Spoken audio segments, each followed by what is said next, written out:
जैसा कि हम जानते हैं छत में लीकेज की समस्या होना आम बात होती है, पर ये जो लीकेज है इसके बहुत सारे नुकसान होते हैं। सबसे पहली चीज, आपके स्लैब को ये बहुत ही डैमेज कर देता है, अंदरूनी जो कलर होता है वो भी खराब हो जाता है। तो इस लीकेज से बचने के लिए हम वाटरप्रूफिंग की तरफ जाते हैं। और ये जो वाटरप्रूफिंग है इसमें भी बहुत सारे टाइप्स होते हैं, पर इस वीडियो में हम सबसे पुराने और कारगर वाटरप्रूफिंग के बारे में जानकारी लेंगे, जो कि है ब्रिक बैट कोबा वाटरप्रूफिंग। अब इस वीडियो में हम बहुत ही इंपॉर्टेंट पॉइंट कवर करने वाले हैं, जैसे कि सबसे पहली चीज, इसके हम एडवांटेज देखेंगे, डिसएडवांटेज देखेंगे और इस वाटरप्रूफिंग को किस तरह से किया जाता है इसका प्रोसीजर भी हम देखेंगे।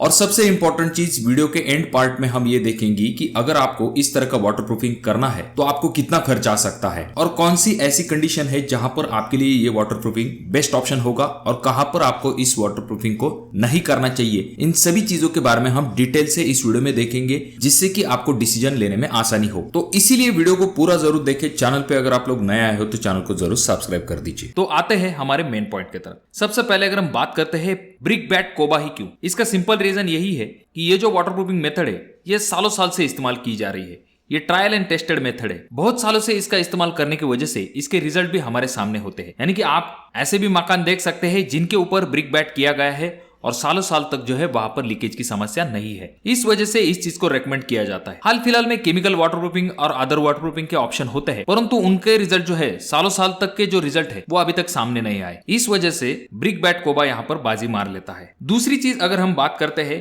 कि इसके रिजल्ट की, जब भी आप ब्रिक बैट कोबा करते हैं तो लगभग आपकी लीकेज की समस्या जो है वो हल हो जाती है। अब इसका अंदाजा आप इस चीज से लगा सकते हो कि ब्रिक बैट कोबा ये वाटरप्रूफिंग जो है ये बहुत ज्यादा जहां पर पानी है वहां पर भी इसका इस्तेमाल किया जाता है। यानी कि आपके जो बाथरूम होते हैं, टेरेस होते हैं, टॉयलेट होते हैं, इन सभी जगह पे जो है ब्रिक बैट कोबा का इस्तेमाल किया जाता है, क्योंकि इसकी रिलायबिलिटी और इसके रिजल्ट की वजह से इस चीज का इस्तेमाल बहुत ज्यादा प्रमाण में किया जाता है। और तो और इसका तीसरा एडवांटेज ये आ जाता है कि बहुत ही बेसिक मटेरियल की रिक्वायरमेंट होती है इस वाटरप्रूफिंग के लिए, और तो और बेसिक मेथड होती है जो कि हमारे देश में कहीं पर भी जो है आप इस चीज को कर सकते हो, और मटेरियल की भी ऐसी कोई स्पेशल रिक्वायरमेंट नहीं होती। अगला एडवांटेज इस वाटरप्रूफिंग का ये होता है कि ये वाटरप्रूफिंग जो है आपके घर का टेम्परेचर थोड़ा बहुत कम करने में भी मदद करती है। और सबसे इंपॉर्टेंट पॉइंट में से एक आ जाता है वाटरप्रूफिंग का।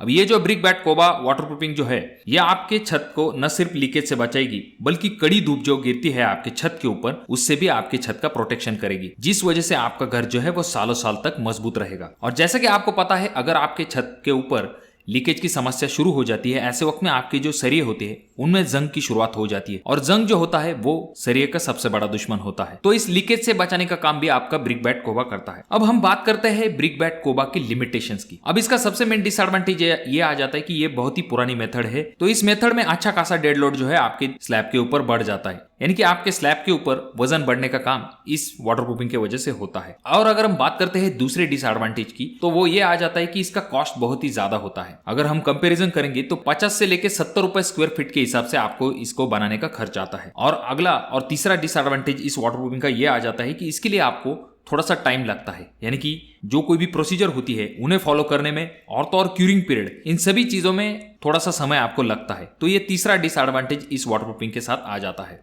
वैसे तो अदर भी वाटरप्रूफिंग होती है, जैसे कि हमने देखा था आईपीएस वाटरप्रूफिंग, उसके बाद में केमिकल वाटरप्रूफिंग।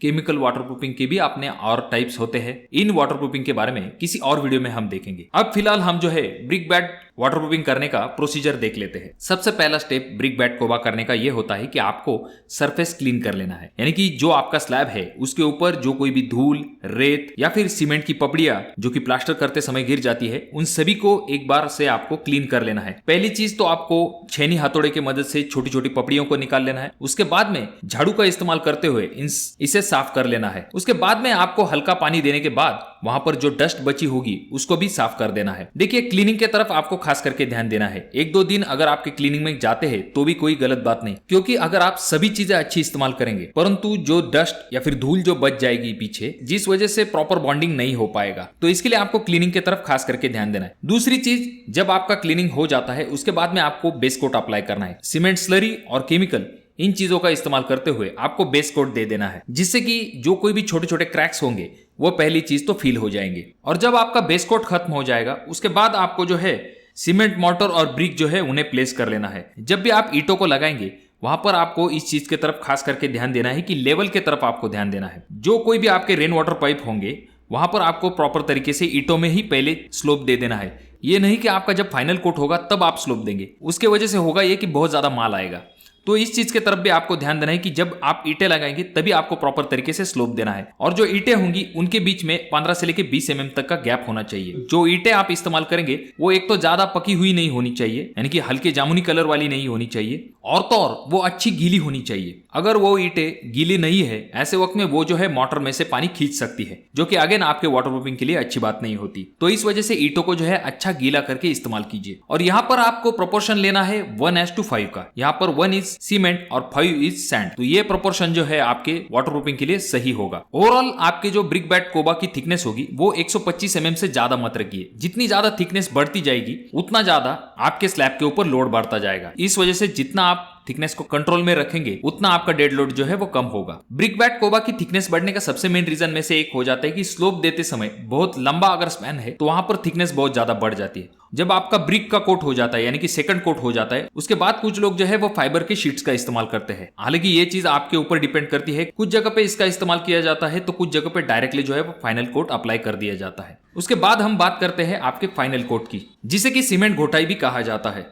ये जो आपका फाइनल कोट होगा इससे आपका स्लैब का सरफेस जो है एकदम स्मूथ दिखाई देता है। और जब आपका ये कोट हो जाता है तो उसके ऊपर आपको रोप की मदद से जो है वो ग्रू बना लेने हैं। 15 इंच बाय 15 इंच के ग्रू जो है आप रस्सी की मदद से बना सकते हो। और जब भी आप वाटरप्रूफिंग करते हैं तो खास करके जो चैम्पर होते हैं उनके तरफ आपको ध्यान देना है।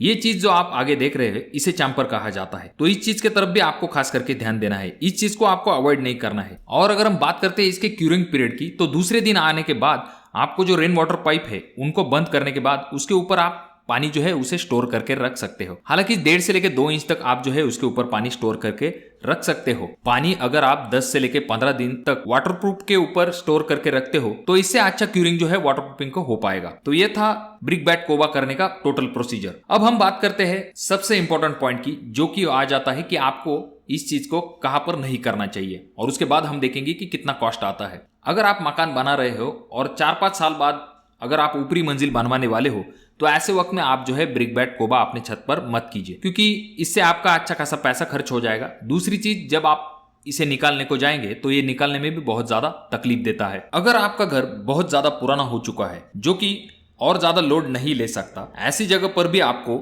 इस वाटरप्रूफिंग को नहीं करवाना है। अब हम बात करते हैं कि इसको बनाने के लिए आपको कॉस्ट कितना आएगा। जैसे कि मैंने पहले भी कहा कि 50 से लेकर 70 रुपए पर स्क्वायर फीट के हिसाब से खर्च आएगा। आपका अगर 1000 स्क्वायर फीट का घर है तो आपको 50 से लेकर 70,000 रुपए तक जो है ब्रिक बैट कोबा करने के लिए खर्च आ सकता है। अब ये एरिया टू एरिया डिपेंड करता है। और ये जो खर्च मैंने आपको बताया इसमें मटेरियल प्लस लेबर ये दोनों कॉस्ट जो है वो एडेड है। बहुत सारे वाटरप्रूफिंग में ब्रिक बैट कोबा ऐसा वाटरप्रूफ है जिसकी लाइफ भी बहुत ज्यादा होती है, यानी कि एक बार अगर आप अपने छत के ऊपर ब्रिक बैट कोबा करवा लेते हो तो ऐसे वक्त में बहुत सालों तक जो है आपको वापस से वाटरप्रूफिंग करवाने की जरूरत नहीं पड़ती। अब इस वीडियो में हमने ब्रिक बैट के रिलेटेड बहुत सारी चीजों को कवर किया है। फिर भी अगर आपके कोई सवाल है तो कमेंट बॉक्स में कमेंट जरूर कीजिए। और ये वीडियो आपको अच्छी लगी हो तो जरूर इसे लाइक कर दीजिए। और अभी तक आपने चैनल को सब्सक्राइब नहीं किया दोस्तों तो कैसे चलेगा, आपका छत लीकेज रह सकता है। तो इसीलिए चैनल को पहले तो सब्सक्राइब कर दीजिए, और ये वीडियो आपको बहुत ज्यादा ही अच्छी लगी हो तो अपने दोस्तों के साथ शेयर कर दीजिए। तो मैं मिलूंगा आपको अगले वीडियो में, तब तक के लिए धन्यवाद।